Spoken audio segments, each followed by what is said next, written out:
Pasensya na, wala po talaga ako nasabihin. Hindi ako, walang biro talaga.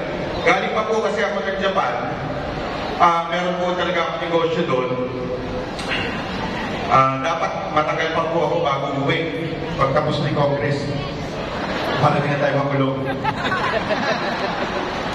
Kaya lang po, kung sinabi ng Pangmahala na meron tayong proclamation kay Pastor Tibuloy. Kung sabi ko, hindi pwedeng wala ako doon.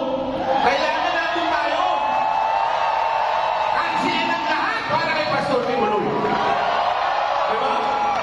Ito na yung pagkakataon na yun eh. Pero siyempre, tulad na sinabi ko, wala akong sasabihin. Pamimigay na lang tayo. Okay lang ba mamigay?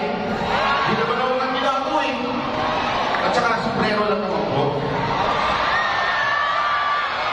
Tsaka ko na sa'yo. Dito po, tinan po na natin dito. Dito. Tinan nga natin kung sino yung malakas. Ang sigawan.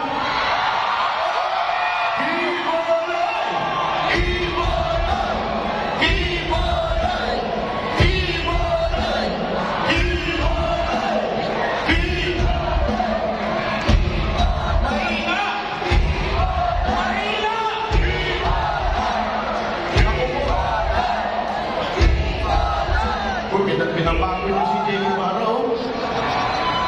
Dito kaya